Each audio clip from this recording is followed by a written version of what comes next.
वर्षभर पाकिटात ठेवा हे यंत्र. संकट स्पर्श सुद्धा करणार नाहीत.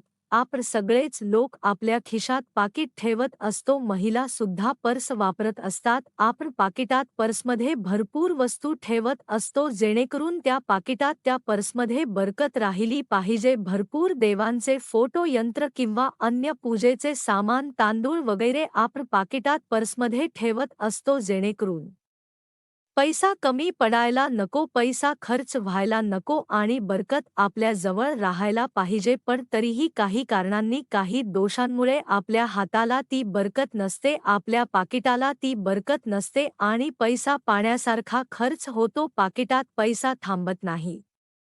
तर मित्रांनो, आज पैसा ठेवला की 2-3 दिवसात पाकीट खाली होते, पर्स खाली होते. यासाठी काय करावे हा सगळ्यात लोकांचा प्रश्न असतो. तर मित्रांनो, आजच्या व्हिडिओमध्ये आम्ही तुम्हाला एक अशी वस्तू सांगणार आहे जी तुम्ही तुमच्या पाकिटात किंवा तुमच्या पर्समध्ये ठेवली तर नक्कीच तुमचा पैसा कधीच संपणार नाही.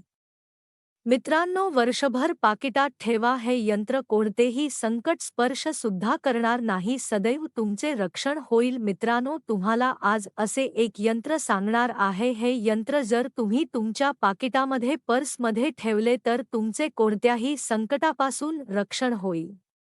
आणि हे यंत्र फक्त पुरुषांनी आपल्या पाकिटात ठेवायचा आहे आणि महिलांनी हे यंत्र ठेवायचे नाही. जर महिला हे वाचत असतील तर त्यांनी आपल्या मुलांना, आपल्या पतीला, जेही पुरुष आपल्या घरात असतील त्यांना हे सांगायचे की त्यांनी आपल्या पाकिटात हे यंत्र ठेवावे. यांनी रक्षण होते.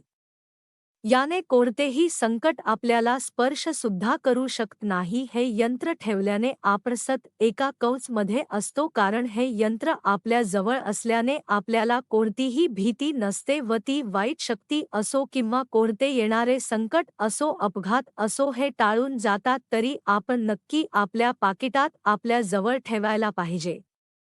तर आता हे यंत्र कोणते? तर हे यंत्र आहे शनी यंत्र. शनिदेवाचे यंत्र असते. आपल्याला हे यंत्र कोणती पूजा सामग्रीच्या दुकानात किंवा ऑनलाईन किंवा स्वामींच्या केंद्रात सुद्धा हे यंत्र मिळेल आणि तुम्ही फक्त प्रयत्न करा की शनी यंत्र तुमच्याकडे यायला पाहिजे.